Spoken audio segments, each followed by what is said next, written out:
এই হাঁটুর ব্যথা, দুটা পায়ের হাঁটুর ব্যথা, যেখানেই দেখেছি সেখানেই শুধু অপারেশনের কথা বলেছে। ন্যাচারালবেদা হেলথ ওয়ার্ল্ডে আপনাদেরকে স্বাগত জানাই। আজকে আমাদের সাথে আছেন বাসনা সাহা। কিছু সমস্যাগুলো নিয়ে উনি শিলিগুড়ি থেকে আসছেন ট্রিটমেন্ট করার জন্য ডক্টর KN সাইফুল্লাহ স্যারের কাছে। আসুন ওনা থেকেই জানি ট্রিটমেন্ট করার পর উনি কেমন আছেন। নমস্কার। নমস্কার। কি সমস্যা নিয়ে আসা হলো? এই হাঁটুর ব্যথা, হাঁটু ব্যথা, দুটা পায়ের হাঁটুর ব্যথা। এর আচ্ছা জন্য আমি অনেক ডাক্তার দেখাইছি, আচ্ছা এলোপ্যাথি, যেখানেই দেখেছি সেখানেই শুধু অপারেশনের কথা বলেছে। আচ্ছা, পরে আমি ফেসবুকে দেখতে পেয়ে এনার অ্যাড্রেস পেলাম, তো এখানে এসে ট্রিটমেন্ট শুরু করলাম। আমি 40 দিন মেডিসিন খাওয়ার পরে মোটামুটি 40 থেকে 50% আমার অনেক আরাম হয়েছে। আচ্ছা, নেক্সট বার আসছি, এখন আবার ওষুধ নিয়ে যাচ্ছি, দেখি এখন আবার কি হয়।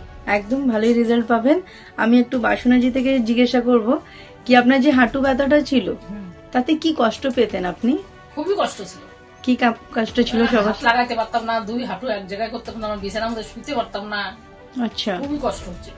সে কতদিন ধরে 10 ভুগছেন? বছর 10 বছর ধরে। হ্যাঁ, তো 40 দিনই ওষুধ খাওয়া হলো, হ্যাঁ, তো এখন আপনার আরাম হয়েছে? তো অনেকটা আরাম হয়েছে। এর সাথে সাথে আর কোনো প্রবলেম ছিল না, আমার এই হাঁটু দুটোই ব্যথা ছিল। হাঁটুই দুটো ব্যথা আছে। আর ওই যে ঠান্ডা অ্যালার্জিটা ছিল ওইটাও মোটামুটি ঠিক হয়ে গেছে।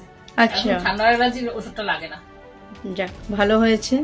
40 দিনের ওষুধে যখন আপনি এতটা সুস্থ হয়েছেন, আশা করি ঈশ্বরের কাছে প্রার্থনা করি যাতে আপনি পুরোপুরি তাড়াতাড়ি সুস্থ হয়ে যান। ধন্যবাদ।